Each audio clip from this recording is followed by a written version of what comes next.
ఈ రోజే డౌన్లోడ్ చేయండి. మీ ఫేవరెట్ షోస్ చూడండి. ఇంకేమీ ఆలోచించ గౌతమ్, అహల్యం తీసుకుని లోపలికి వెళ్ళు. ఇప్పుడు కూడా నానమ్మ నన్ను అంగీకరించింది కానీ అహల్యను అంగీకరించలేదు కదా నాన్న. మళ్ళీ అహల్యకి ఏమైనా జరిగితే? నానమ్మ మాట అంటే మాటేరా. ఆవిడ ఏదైనా మొహం మీదే చెప్తుంది. అహల్యకేం కాదు. మీరు ఈ ఇల్లు వదిలి వెళ్ళడం నాకు అసలు ఇష్టం లేదండి. బామ్మగారు దేవతలా వచ్చి మనల్ని ఆపారు, దీవించారు. ఇంకేం ఆలోచించకండి, ఉండిపోదాం. నీకేం కాకుండా నేను చూసుకుంటానా హల్య? నీ ప్రాణాలకి నా ప్రాణం అడ్డు వేస్తాను. మేముండగా నీ మీద ఈగ కూడా వాళ్ళనివ్వు. నిన్ను జాగ్రత్తగా చూసుకుంటాం. పైకి వెళ్ళండి.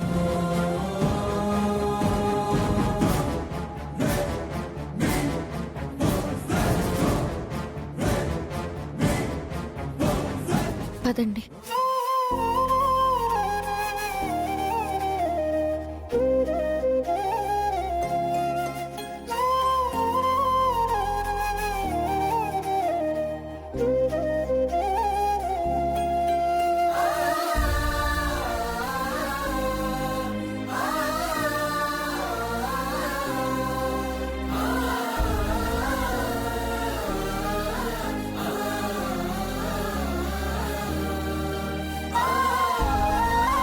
నా వంశం, నా వారసుడు ఈ ఇంట్లోనే ఉండాలి.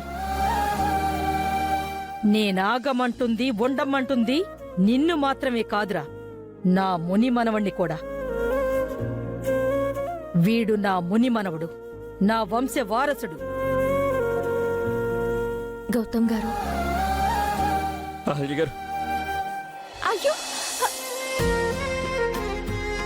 గౌతమ్ గారు, గౌతమ్ గారు దింపండి, వద్దండి. అహల్య గారు. గౌతమ్ గారు, గౌతమ్ గారు ఆపండి.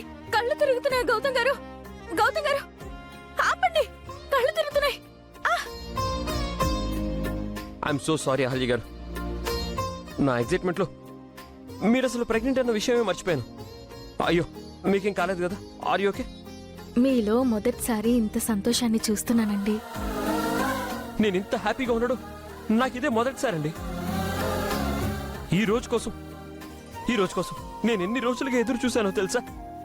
నేను ఇంద్రకి మాటిచ్చిన క్షణం నుంచి ఈ క్షణం వరకు నేను పడిన బాధ, చేసిన పోరాటం వృధా పోలేదండి, వృధా పోలేదు. మీ కడుపులోని బిడ్డని మా నాన్నమ్మ ఈ ఇంటి వారసుడిగా ఒప్పుకుంది. మిమ్మల్ని, మీ బిడ్డని కంటికి రెప్పలా చూసుకుంటానని ప్రమాణం చేసింది. అయ్యో అయ్యో, నాకెంత సంతోషంగా ఉందో తెలుసా అండి. మీ పట్ల నాకున్న బాధ్యతలు ఒక్కొక్కటిగా నెరవేరుతున్నాయి. మిమ్మల్ని ఇంటి కోడలిగా మా అమ్మా నాన్న అంగీకరించారు. మీరు తల్లి కాబోతున్న విషయం అందరికీ తెలిసింది. నేను మళ్ళీ మీ మెడలో తాళి కట్టి మీరు నా భార్య అని అందరి ముందు అర్థమయ్యేలా అందరికీ చెప్పాను. ఇప్పుడు మీ కడుపులో ఉన్న బిడ్డకి ఈ ఇంటి వారసుడిగా ఆమోదం దొరికింది. అసలు ఇంతకంటే ఆనందం, ఇంతకంటే సంతోషం ఇంక ఏముంటుందండి? అయ్యో అయ్యో, నా గుండె సంతృప్తితో పొంగిపోతుంది. చూసారా, నాకు ఆనందంతో ఏడుపు వస్తుంది. నాకు గట్టిగా అరిచి ఏడవాలనుంది. ఇన్నాళ్ళు నాలో నేను పడుతున్న బాధ తీరిన ఈ క్షణం. అయ్యో,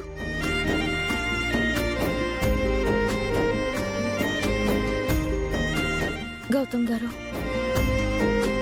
ఇచ్చిన మాట నెరవేర్చడంలో నేను ఎక్కడ ఓడిపోతానో అని, మళ్ళీ మిమ్మల్ని ఎక్కడ అనాథని చేస్తానో అని చాలా బాధపడ్డాను అహల్య గారు. నాకు రాత్రులు సరిగ్గా నిద్ర పట్టేది కాదు.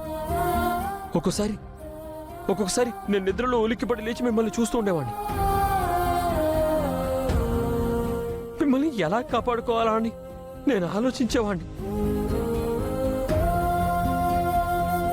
ఇప్పుడు నాకు ఆ బాధ, భయం రెండు పోయాయి. ఏమిటి, ఇక మనల్ని ఎవ్వరూ విడదీయలేరు. నాకు మరో పెళ్లి చేస్తాము అనరు. ఈ ఇంట్లో మీరు స్వతంత్రంగా స్వేచ్ఛగా సంతోషంగా ఉండొచ్చు. నేను ఈ ఇల్లు ఈ కుటుంబం మీ సొంతం అని చెప్పాను. అది నెరవేరిందండి, నెరవేరింది.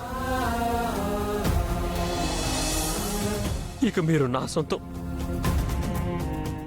నాకు మాత్రమే సొంతం, నాకు మాత్రమే సొంతం, నాకు మాత్రమే.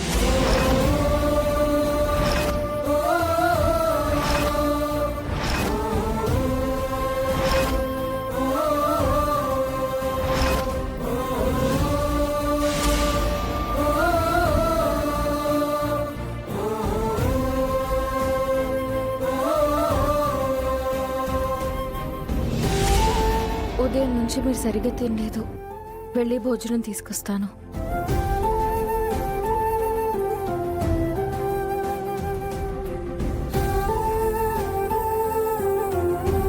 ఇక మీరు నా సొంతం,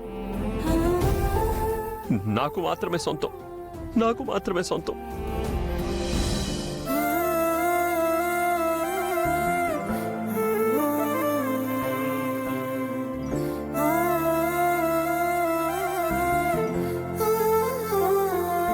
నాకు మాత్రమే సొంతం, నాకు మాత్రం.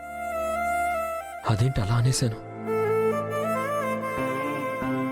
అహల్య నా సొంతమని నాకెందుకు అనాలనిపించింది?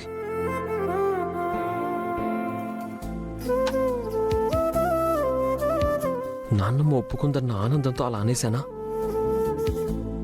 లేక ఆ ఆనందంలో ఏమనాలో తెలియక అలా అనేశానా?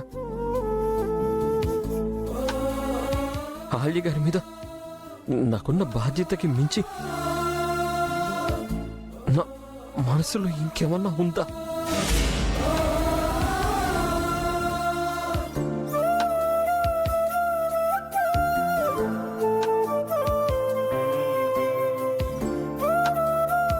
ఇక మీరు నా సొంతం,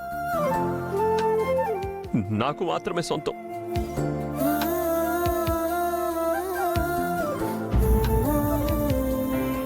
ఆయన నా కోసం తన ప్రేమని వదిలేశాడు. తన పరువుని గౌరవాన్ని పక్కన పెట్టేశారు. తన సొంత వాళ్లతో సన్నిహితులతో మాట్లాడడమే మానేశారు. చాలా మాటలు పడ్డారు. ఆఖరికి తన ఇంటిని కుటుంబాన్ని కూడా వదులుకోవడానికి సిద్ధపడ్డారు. నా కోసం ఎంతో చేస్తున్న గౌతమ్ గారికి నేను తిరిగి ఏమివ్వగలను? అహల్య పట్ల బాధ్యతని మించి నా మనసులో ఏముంది? ఎందుకు తనని నా సొంతం అన్నాను? అహల్య పైన నాకున్న ఈ ఫీలింగ్కి అర్థమేంటి?